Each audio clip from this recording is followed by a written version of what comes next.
BJP party चाहती थी कि झारखंड में हेमंत सोरेन की सरकार गिराकर लोकसभा चुनाव के साथ साथ झारखंड में विधानसभा चुनाव कराने के लिए भी सोचे थे, लेकिन बीजेपी पार्टी इस काम में सफल नहीं हो पाई। जब हेमंत सोरेन की गिरफ्तारी हुआ तो कई लोगों को लगा कि अब झारखंड में हेमंत सोरेन की सरकार गिर जाएगी, लेकिन झारखंड के पूर्व मुख्यमंत्री हेमंत सोरेन ने एंड वक्त पर खेले ही पलट दिया। झारखंड के मुख्यमंत्री बना दिए चंपाई सोरेन को। और कल जो फ्लोवर टेस्ट हुआ तो उस फ्लोवर टेस्ट में चंपाई सोरेन को कुल 47 वोट मिले, यानी कि 47 विधायक उनके पक्ष में समर्थक किए, जिसके बाद विधानसभा के स्पीकर चंपाई सोरेन को नए मुख्यमंत्री झारखंड के नियुक्त कर दिए। लेकिन कल जो दिन माना जा रहा है वो हेमंत सोरेन को दिन माना जा रहा है। फ्लेवर टेस्ट में हेमंत सोरेन भी मौजूद थे और जिस तरीका से विधानसभा में बीजेपी पार्टी पर अपना निशाना साधी हैं, जो एक बीजेपी पार्टी को करारा झटका लगा है और बीजेपी पार्टी पर लगातार अपना निशाना साधते चल गए। हेमंत सोरेन कल विधानसभा में भी गए हुए थे, कई मीडिया वाले उनसे बातचीत भी की, लेकिन उन्होंने माइक को झटक दिया, माइक को हटा दिया। इसके पीछे जो सबसे बड़ी वजह बताई जा रही है, जब हेमंत सोरेन को 31 जनवरी को गिरफ्तारी हुआ था तो एक मीडिया वाले और एक न्यूज चैनल वाले उनके आदिवासी होने पर टिप्पणी किए थे।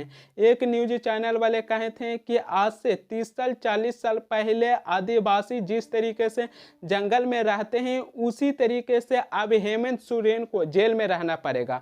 उनके आदिवासियों को लेकर टिप्पणी किए थे, जिसके बाद हेमंत सोरेन कल बहुत गुस्सा में थे, मीडिया को माइक को झटक दिया और विधानसभा में उस मीडिया के बारे में भी उन्होंने कहे।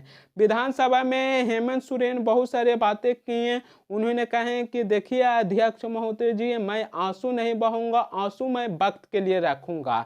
आदिवासी अत्यंत पिछड़ा वर्ग है कि जिसके बारे में टिप्पणी किया जाता है। कल जो दिन था वो हेमंत सोरेन को दिन माना जा रहा है। हेमंत सोरेन विधानसभा स्पीकर के सामने कहे कि भारत की आज़ादी के इतिहास में पहली बार ऐसा हुआ है कि एक मुख्यमंत्री को गिरफ्तार कर लिया गया है। हेमंत सोरेन ने राज्यसभा को भी नहीं बख्शा, यानी कि राज्यपाल को भी नहीं छोड़ा। उन्होंने अपनी बातों में कहे कि राज्यसभा भी हमारी गिरफ्तारी के पीछे एक बहुत बड़ी हाथ है। हेमंत सोरेन कहें कि जो भी हमारी गिरफ्तारी के पीछे साजिश रचा है उसकी मैं हर एक सवालों का जवाब वक्त आने पर दूंगा। हेमंत सोरेन के बारे में एक न्यूज एंकर जो कहे थे कि 30 साल 40 साल पहले जिस तरीके से आदिवासी जंगल में रहते थे उसी तरीके से अब उनको जंगल में रहना चाहिए। तो इसके बारे में भी विधानसभा में हेमंत सोरेन कहें कि जब हम मेहनत कर और हम आदिवासी इनकी बराबरी के आ जाते हैं तो इनके कपड़े मैल होने लगता है, और हम जैसे छोटे जाति और आदिवासी से आते हैं उनको ऊपर टिप्पणी लोग करते हैं। झारखंड के पूर्व मुख्यमंत्री हेमंत सोरेन को आदिवासियों को लेकर उन पर टिप्पणी किया गया था कि आज से 30 साल 40 साल पहले जिस तरीके से आदिवासी जंगल में रहते हैं उसी तरीके से हेमंत सोरेन को जेल में रहना चाहिए। एक न्यूज एंकर चैनल वालों को इस तरीके से किसी जाति को लेकर मजाक उड़ाना और उनके बारे में टिप्पणी करना उनका काम नहीं रहता। उनका काम रहता है कि जो उनके वर्तमान में जो खबर चल रही है, जो उनके साथ हो रहा है, वो चीज़ को लोगों को बताना काम होता है। ये बताना नहीं होता है कि एक आदिवासी जो आज से 30 साल 40 साल पहले जंगल में रहते थे तो जंगल में क्या करते थे, ये उनका बताना काम नहीं रहता है। ऐसा कर जो भी अगर किसी भी कास्ट और दूसर जाति के बारे में ऐसा कोई भी बोलता है तो कहीं ना कहीं दंगा फैलाने वाला काम करता है।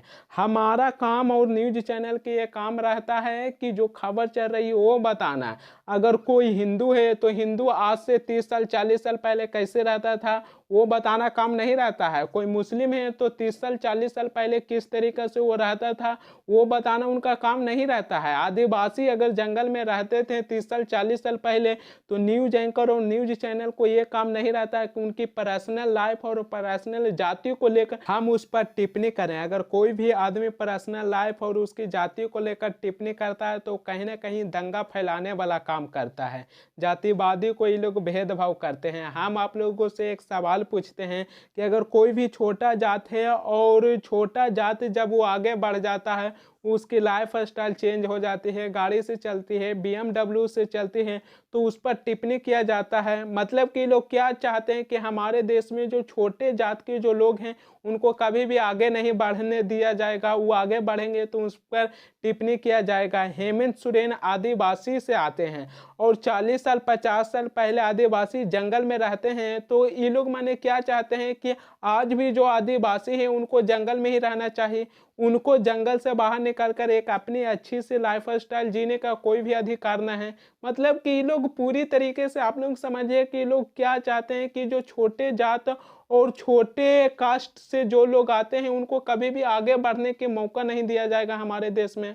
झारखंड के पूर्व मुख्यमंत्री हेमंत सोरेन के ऊपर 8.5 एकड़ जमीनी घोटाले के मामले में आरोप लगा था। कल विधानसभा में गए अध्यक्ष महोदय के सामने कहें कि अगर हिम्मत है तो कागज पटक के दिखाए 8.5 एकड़ जमीन हेमंत सोरेन के नाम से तो मैं इस्तीफा दे दूंगा। हेमंत सोरेन जो अपनी विधानसभा में सबके सामने और अध्यक्ष महोदय के सामने ऐलान कर दिए हैं कि अगर हमारे खिलाफ सबूत मिल जाता है और मैं पकड़ा जाता हूं तो मैं राजनीतिक से इस्तीफा दे दूंगा। हेमंत सोरेन अपने भाषणों में कहे थे कि मैं आदिवासी हूं और मेरी रीढ़ की हड्डी मजबूत है, इसलिए कुछ लोग मुझे निगलना चाहते हैं और जब मैं वापस आऊंगा तो उसे मैं फाड़ दूंगा। हेमंत सोरेन जो कल विधानसभा में बहुत गुस्से में थे और अपने गुस्सों में जो विपक्ष के तरफ इस तरीके से हमला बोले कि जिसके बाद जो बीजेपी के वहां पर कार्यकर्ता थे, जो उनकी झारखंड में जो सीट है जो उनको कानों तक सुनाई दिया और कल जो बीजेपी पार्टी को एक बहुत बड़ी झटका दिए हैं हेमंत सोरेन। हेमंत सोरेन जो चंपाई सोरेन की झारखंड के नए मुख्यमंत्री बना दिए। 47 विधायक उनके पक्ष में थे जब वो विधानसभा में अपने भाषणों को दे रहे थे, तो उनकी जो विधायक होते हैं जो पीछे से बैठकर ऐसे टेबल पर हाथ बजा रहे थे। जो कल का माहौल विधानसभा में जो हेमंत सोरेन बीजेपी पार्टी पर हमला बोले हैं वो कल हेमंत सोरेन को दिन माना जा रही है। हेमंत सोरेन की तारीफ उद्धव ठाकुर भी किए। उन्होंने लिखा हर कोई नीतीश कुमार और एकनाथ शिंदे नहीं होता है। हेमंत सोरेन जेल की राह पकड़ ले लेकिन झुका नहीं। इसके साथ साथ ममता बनर्जी और अरविंद केजरीवाल के भी उन्होंने जिक्र किया। उन्होंने लिखा कि अरविंद केजरीवाल जेल जाने के लिए तैयार हैं लेकिन इनके सामने झुकेंगे नहीं। वहीं ममता बनर्जी को भी उन्होंने जिक्र किया। ममता बनर्जी के बारे में उन्होंने कहा कि ममता बनर्जी शेरनी है, बीजेपी पार्टी से लड़ते आई है और बीजेपी पार्टी से लड़ते रहेगी और जितने भी ये तीनों नेता हैं जो हेमंत सोरेन, अरविंद केजरीवाल, ममता बनर्जी, ये लोग कभी भी बीजेपी पार्टी से न कभी डरी है न कभी बीजेपी पार्टी के सामने झुकेगी। इन सब सारी चीज़ों से पता ये चलता है कि जो झारखंड के पूर्व मुख्यमंत्री हेमंत सोरेन थे तो वो अगर चाहते हैं तो ईडी, सीबीआई, इनकम टैक्स से बातचीत कर कर समझौता कर कर अपनी सारी केसों को रफा दफा कर सकते थे और बीजेपी पार्टी में शामिल हो जाते हैं। बहुत से ऐसे नेता थे कि जिनको देखिएगा कि उनके ऊपर भ्रष्टाचार के आरोप लगा तो वो ईडी और सीबीआई से समझौता कर कर अपनी सारी केसों को रफा दफा कर लिए और फिर बीजेपी पार्टी में शामिल हो गए हैं। झारखंड के मुख्यमंत्री हेमंत सोरेन जो ईडी और सीबीआई के सामने झुके नहीं, अपनी डांट के खड़े रहे और उन्होंने कहा कि मैं हर एक सवालों का जवाब वक्त आने पर दूंगा और मैं कभी भी बीजेपी पार्टी के सामने झुकूंगा नहीं। उद्धव ठाकुर जो बिहार के मुख्यमंत्री नीतीश कुमार के बारे में जिक्र किए तो नीतीश कुमार की भी एक कहानी बहुत अलग है कि उन्होंने अपनी किस तरीके से बीजेपी पार्टी में शामिल होकर सरकारें बना ली। अब उनके पीछे भी क्या ईडी और सीबीआई जाने वाला था, जिस वजह से क्या वो पार्टी को छोड़कर और अपनी बीजेपी पार्टी के साथ नई सरकार बना ली।